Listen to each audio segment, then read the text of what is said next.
Abraham Lincoln. Abraham Lincoln, the 16th President of the United States, was assassinated on the evening of April 14, 1865, while attending a performance of Our American Cousin at Ford's Theater in Washington, D.C. Lincoln was seated in the presidential box with his wife, Mary Todd Lincoln, and two guests. During the performance, John Wilkes Booth, a well-known actor and Confederate sympathizer, entered the box and shot Lincoln in the back of the head with a .44 caliber Derringer pistol.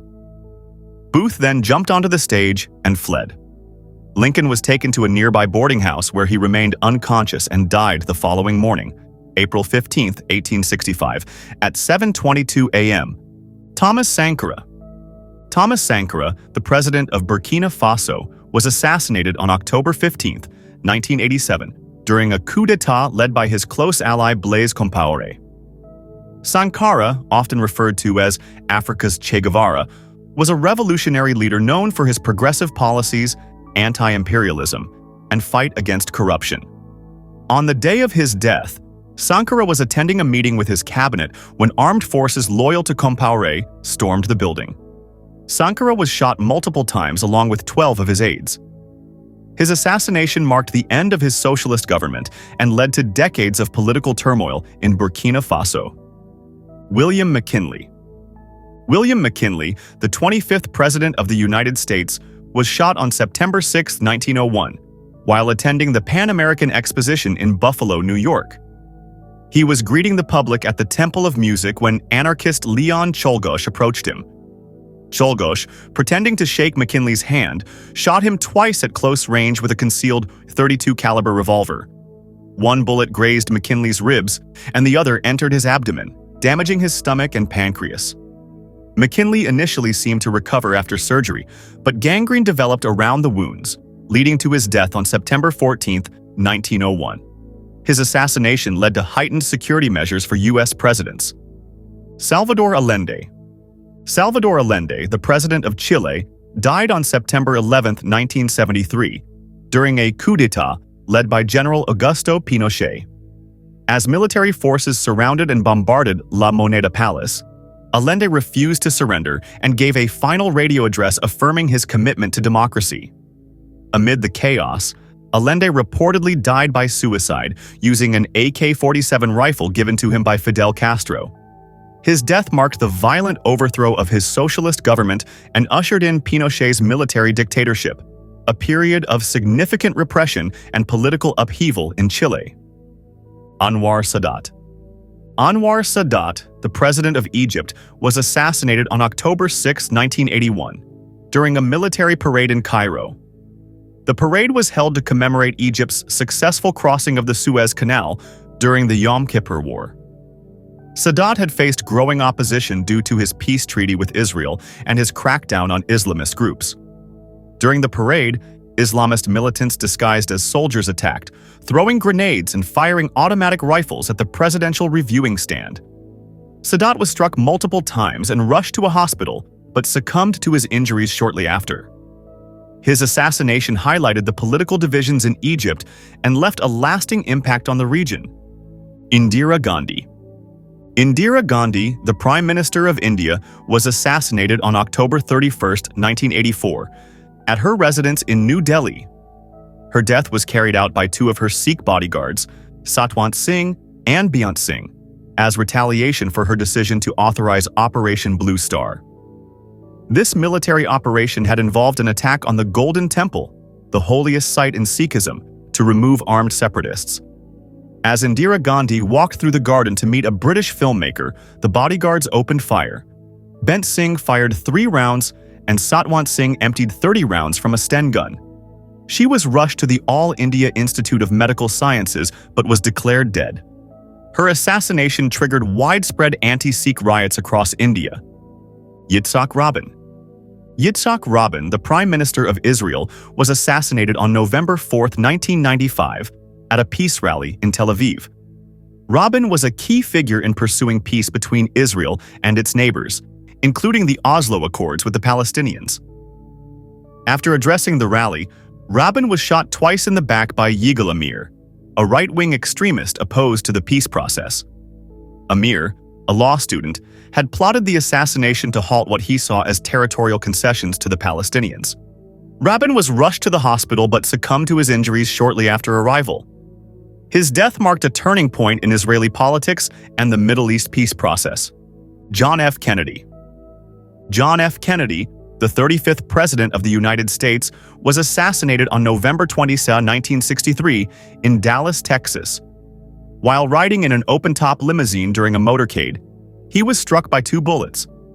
The shots were fired from the Texas School Book Depository by Lee Harvey Oswald, a former Marine. The first bullet struck Kennedy in the upper back and exited through his throat, while the second struck his head, causing fatal injuries. Kennedy was rushed to Parkland Memorial Hospital but was pronounced dead at 1:00 p.m. His assassination shocked the world and remains a pivotal moment in modern American history. Juvenal Habyarimana. Juvenal Habyarimana, the president of Rwanda, died on April 6, 1994, when his plane was shot down as it prepared to land in Kigali, Rwanda's capital. Habyarimana had been returning from peace talks aimed at ending the Rwandan Civil War. The plane, a Dassault Falcon 50, was hit by surface-to-air missiles, killing everyone on board, including the president of Burundi, Cyprien Ntaryamira.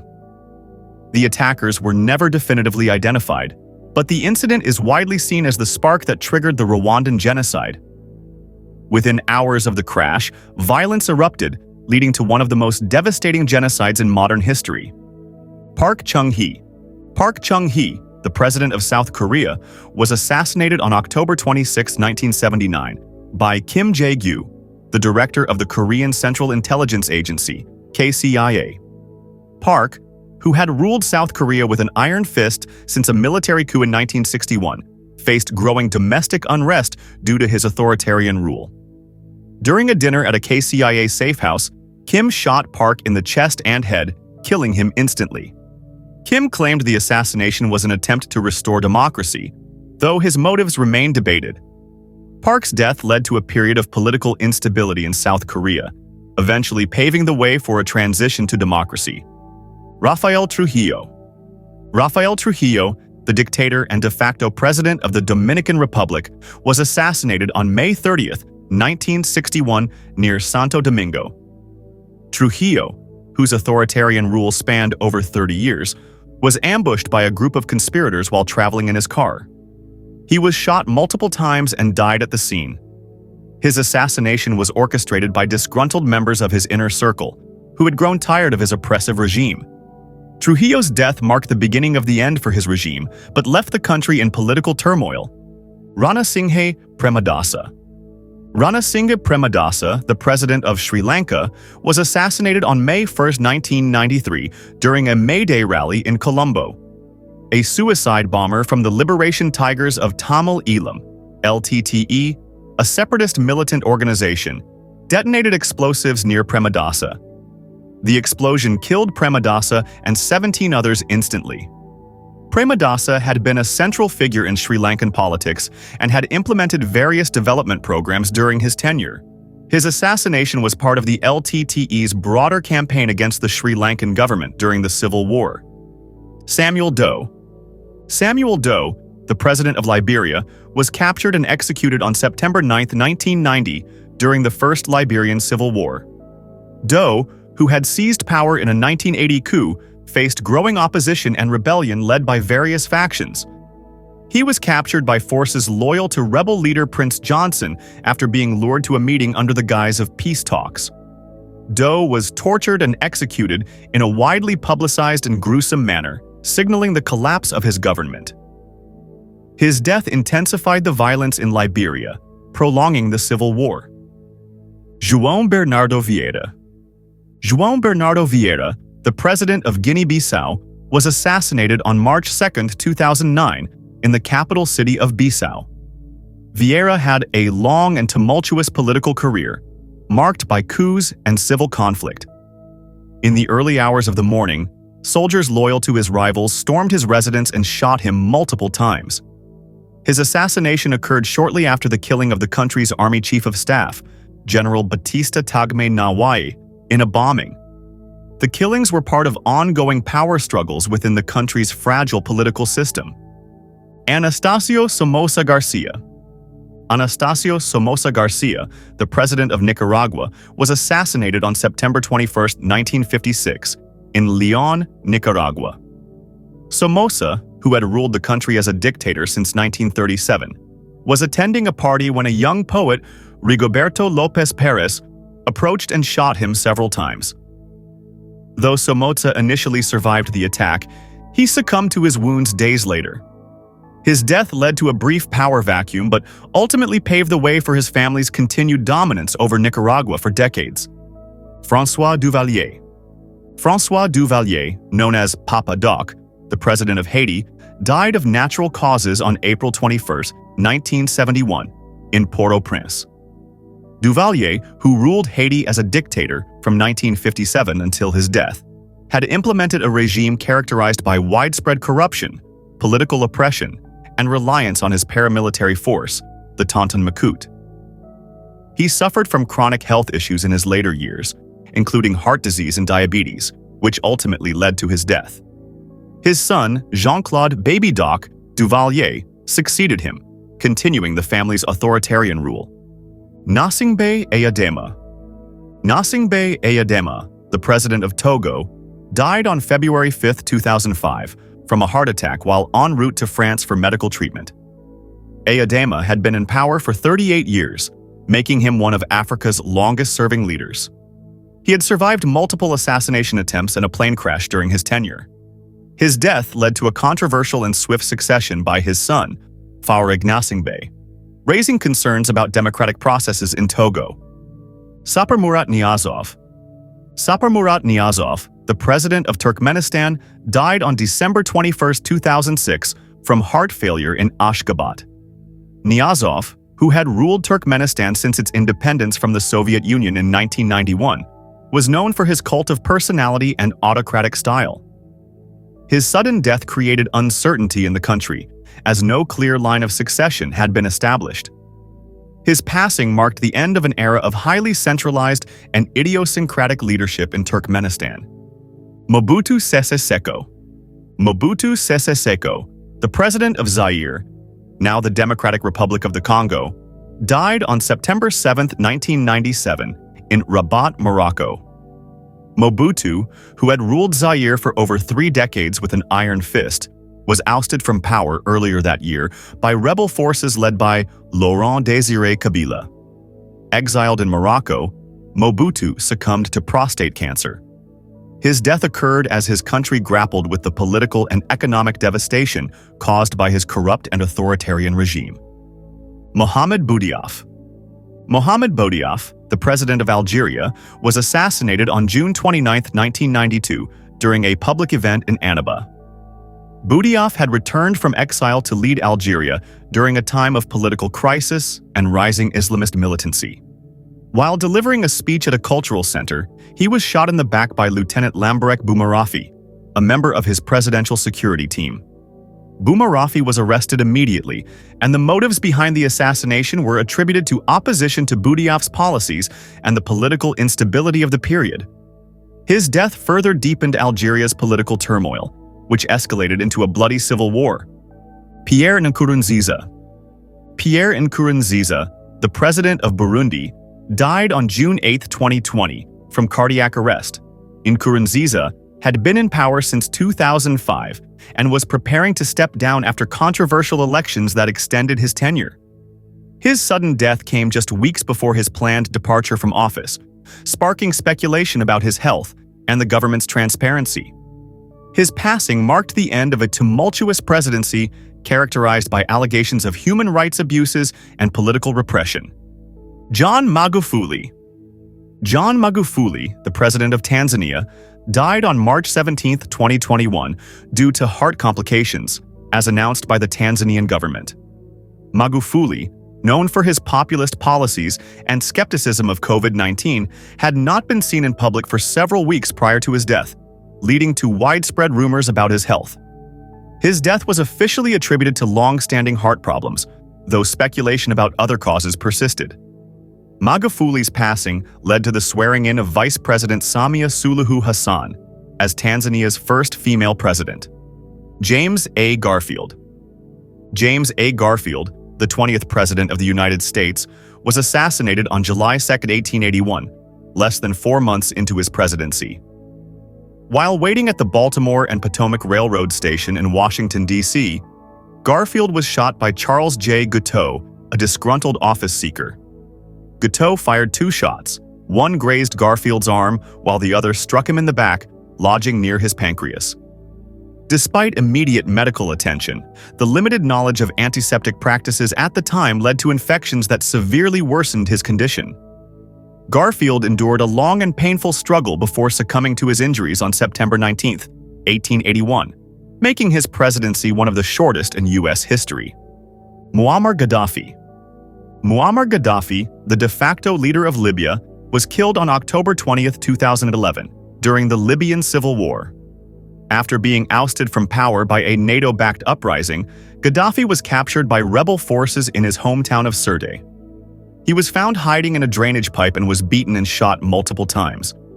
His death marked the end of his 42-year rule and left Libya in a state of political chaos, with various factions vying for control of the country. Félix Houphouët, the president of Côte d'Ivoire, died on December 7, 1993, from natural causes after a prolonged illness. Houphouët-Boigny, who had served as the country's first president since independence in 1960, was known for his efforts to maintain stability and economic growth. His death left a leadership vacuum and heightened ethnic and political tensions, contributing to future conflicts in Côte d'Ivoire. Hugo Chavez. Hugo Chavez, the president of Venezuela, died on March 5, 2013, from cancer in Caracas. Chavez had been battling an aggressive form of pelvic cancer for over a year and had undergone multiple surgeries in Cuba. His death occurred after months of speculation about his health, as he had not been seen in public for weeks.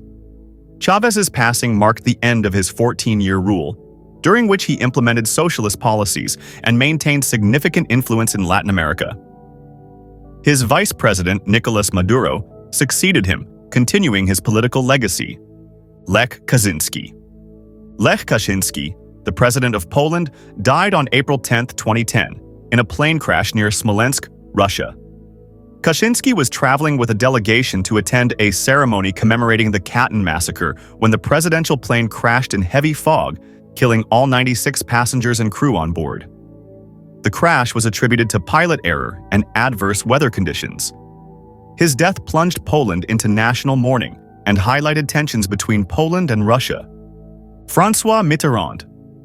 François Mitterrand, the president of France, died on January 8, 1996, from prostate cancer in Paris.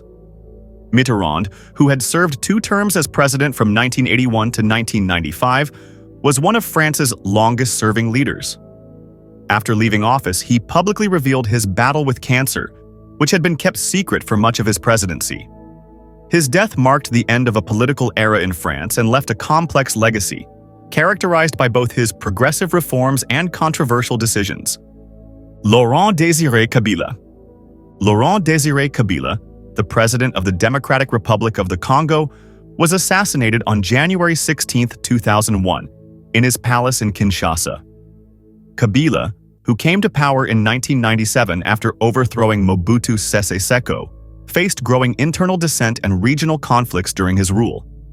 He was shot by one of his bodyguards, Rashidi Kasareka, in what appeared to be a premeditated act. Kabila was flown to Zimbabwe for medical treatment, but succumbed to his injuries. His son, Joseph Kabila, was swiftly appointed as his successor, continuing the leadership of the country during a tumultuous period. Omar Bongo. Omar Bongo, the president of Gabon, died on June 8, 2009 in Barcelona, Spain, where he was undergoing treatment for cancer. Bongo had ruled Gabon for over 40 years, making him one of Africa's longest-serving leaders. His death ended a presidency marked by both economic modernization and allegations of corruption. His passing set off a political transition in Gabon, with his son, Ali Bongo Ondimba, eventually succeeding him as president. Ziaur Rahman. Ziaur Rahman, the president of Bangladesh, was assassinated on May 30, 1981, during a coup attempt in Chittagong. Zia, who had become president after a successful military coup in 1975, was staying at a government rest house when a group of rebel officers attacked. Zia and several of his close aides were killed in the assault. The rebellion was quickly suppressed, but his assassination left the country in political turmoil. Zia's policies and legacy remain influential in Bangladeshi politics, where his contributions are both celebrated and contested. Ahmed Abdallah. Ahmed Abdallah, the president of Comoros, was assassinated on November 26, 1989, in Moroni during a coup. Abdallah had returned to power with the support of foreign mercenaries, but faced growing political tensions. On the day of his death, members of his own presidential guard reportedly shot him under unclear circumstances. The assassination marked another chapter in the ongoing political instability of the Comoros, which has experienced numerous coups since gaining independence. I know you were expecting more video like this. So, hit the thumbs up button and subscribe to the channel. Your support means the world, and it helps me bringing you more content.